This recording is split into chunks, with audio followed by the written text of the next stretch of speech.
Imperialists historically employed dehumanization and homogenization as strategies to comprehend and subjugate the oppressed or those perceived as different. European people with blue eyes and blonde hair being killed, children being killed every day with... This isn't a place, with all due respect, like Iraq or Afghanistan, that has seen conflict raging for decades. This is a relatively civilized, relatively European, I have to choose those words carefully too, city where you wouldn't expect that or hope that it's going to happen. They employed these methods to fabricate novel realities, to assert dominance over occupied nations. A prominent figure of colonial Britain in the early 20th century is Lord Cromer, who expressed in his book on Egypt that the Oriental frequently exhibits behaviors, communication styles, and cognitive processes that are fundamentally distinct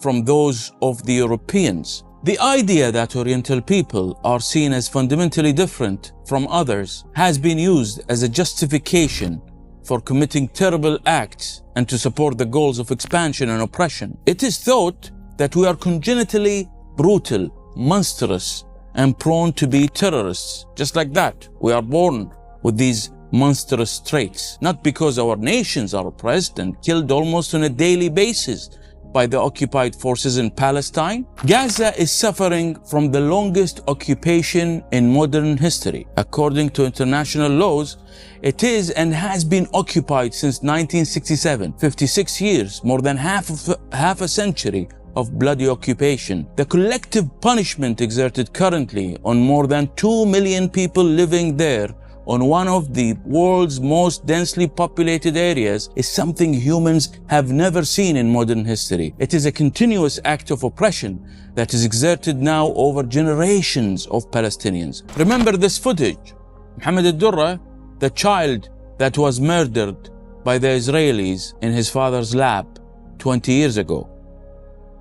Now, this is his father, this week, in front of the bodies of his 2 brothers, who were also murdered in the current Israeli raids. So far, around 1,000 Palestinian children, perhaps more, have been killed by the bombardment, with around 3,000 innocent Palestinian civilians killed. There are 167 children under the rubble. They are not out of the rubbles yet. Now, you must excuse me if the numbers are not accurate, as the fatalities must be increasing by the minute. As a surgeon, it behooves me to think how the medical staff is coping in Gaza hospitals. I treated once only 40 injured during a suicide bombing by ISIS that occurred in Kuwait in 2015. The whole hospital where I was working was paralyzed despite being fully staffed and equipped. How are they coping now with constant bombardment with thousands of injured civilians? A doctor working with Médecins Sans Frontières, Doctors Without Borders, said the other day that he was roaming around the hospital for 2 hours. 2 hours roaming just to find drinkable water. There is a hospital in Gaza called Kuwait Hospital, built by my country, Kuwait. The hospital staff were told to evacuate it, leaving patients behind because it will be bombed by the Israelis. As a surgeon who wants help, I cannot even enter Gaza, nor any other help can reach there. How can one look at all these atrocities committed in front of one's eyes and not feel devastated? This goes back to the dehumanization and homogenization process mentioned earlier. It must be that these people, those who are left behind in the hospitals, the brutes, or the animals as called by the Israeli defense ministers, אין חשמל, אין מזון, אין מים, אין דלק. הכל סגור. אנחנו נלחמים בחיות אדם ואנחנו נוהגים בהתאם. are not humans as we are, and therefore they must suffer less. They are all the same. They are animals and terrorists. Even their children are not like ours. We all wonder, how could ordinary men carry so much evil in them? I just happened to watch a documentary on Netflix called Ordinary Men. The documentary is asking, how could regular people in Germany do terrible things during World War II? It shows that these Germans weren't inherently more evil than others.